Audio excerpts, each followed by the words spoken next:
What's up, everybody? I'm Tamara. Welcome to Tam Psych Advice.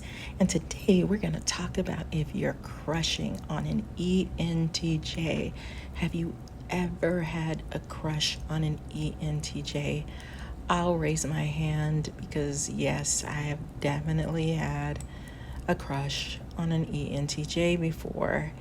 And that might seem like a daunting task. It might feel like you're in a whirlwind. What if you've become really good friends with an ENTJ and they have no idea that you're really falling hard for them? What do you do? Because what's happening when you start to fall in love with someone, it's a powerful sense of empathy towards your beloved.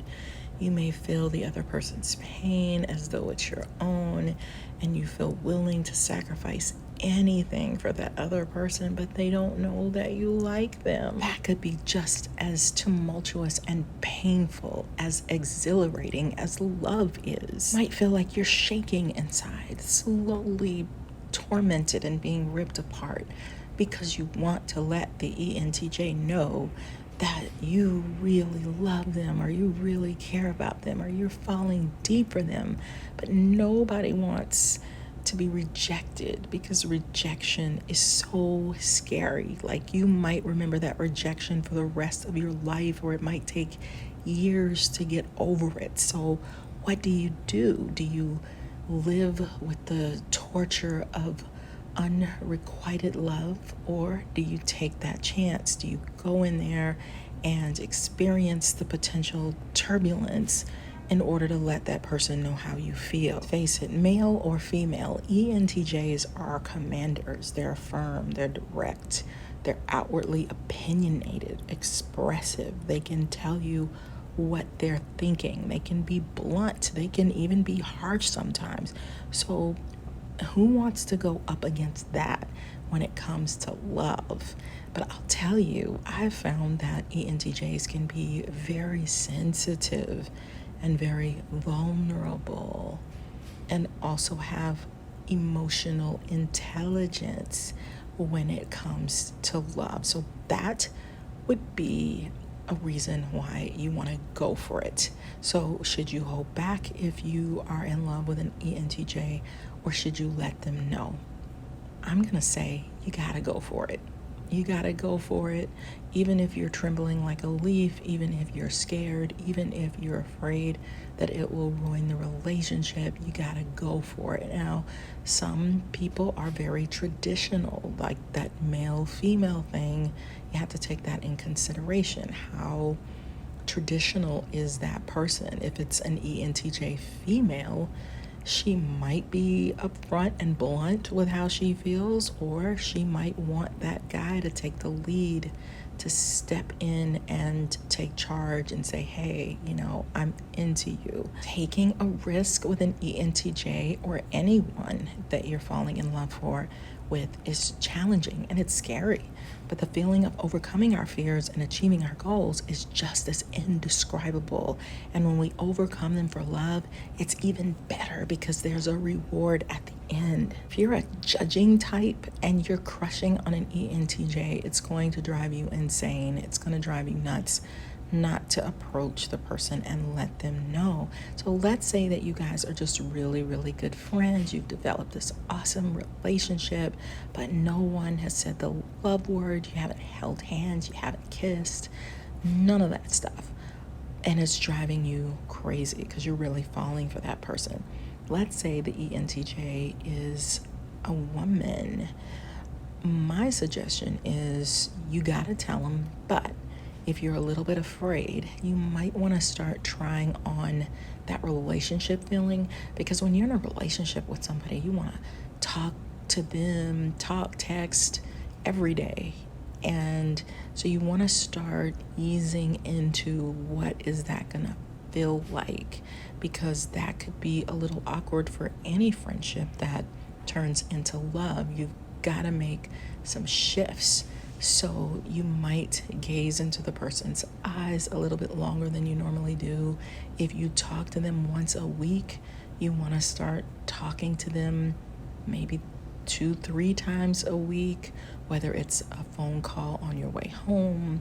Start doing things to bridge that gap. Be a little bit more romantic, be a little bit more helpful, be a little bit more caring.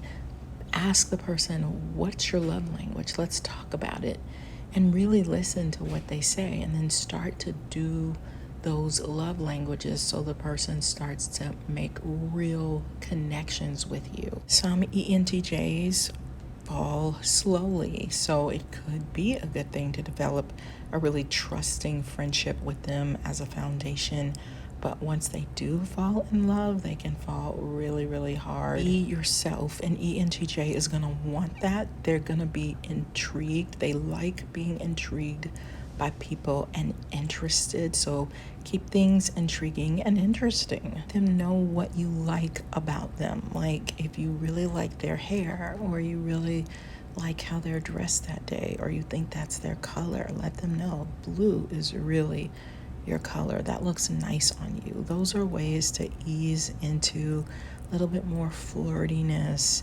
And because they have such strong personalities, they may not be used to people telling them really nice things about themselves, so they could really appreciate that a lot. You could also give them a gift just because, and a gift doesn't have to be anything fancy. It could be their favorite snack. You know they love gummy bears, so you give them a whole little bag full of gummy bears.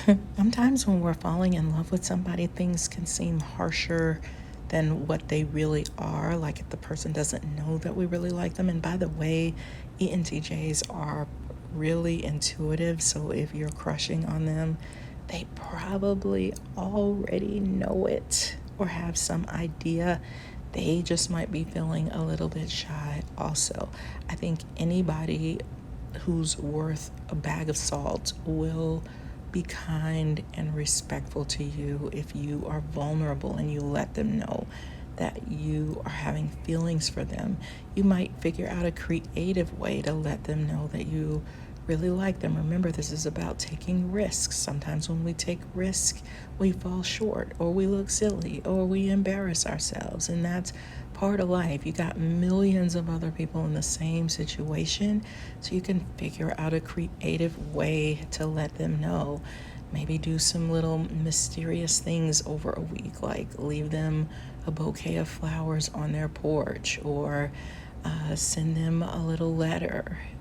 You could send a letter without your name on it and let them know, hey, I'm developing feelings for you, or something cute. Try not to be creepy, but I mean, like, you could turn it into this little game, and they might start telling you, hey, somebody has a crush on me. I got this letter. Somebody left me a box of chocolates. And just ease into it, and then figure out a day that you're going to let them know, hey, it's me. I mean, it doesn't have to just be this upfront, harsh conversation. You can be really creative with it. Also be upfront and blunt with them and let them know, hey, there's somebody that I have a crush on. Can you give me some advice on how I can let that person know that I have a crush on them?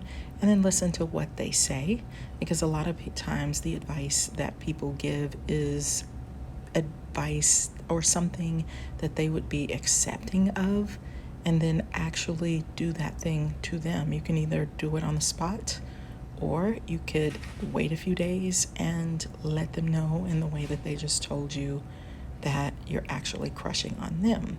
And like if you have a crush on a guy, you could get him like a football or something if you think he likes football, and put a little note on there and say,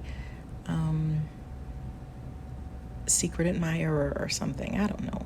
I mean, sometimes we can think so hard about things, especially when we're vulnerable, that we forget to be playful or silly or lighten things up. It doesn't have to be super serious. It can be fun. If you've already developed a relationship or a friendship with an ENTJ, that's great, because they want a strong bond that's going to be long lasting, and they want to know that you guys have some interest or some you can have intellectual conversations with each other. And me personally, like, I think an INTJ and an ENTJ would make an excellent couple. Like, I think there could be a lot of sparks there, and I think that could make for a strong relationship. That's just one relationship pairing that I think would be incredibly good. I forget, remind me to put my couples, MBTI couples playlist in the description box, the link to it, because I want you to check out ENTJ couples so that you can see how ENTJs think. And I think that will help you tremendously. You can also check out my ENTJ playlist. So I'm also going to put the link to the book I wrote called Flip the Script on Love, because it's all about love, like everything you can think of, from the hurts, the highs, the lows, making connections, everything. And I think it will really help you out there if you have a crush on an ENTJ or some other type. So check it out. It's on Amazon, and I will see you guys in the next video. Thanks for hanging with me, friends. Bye.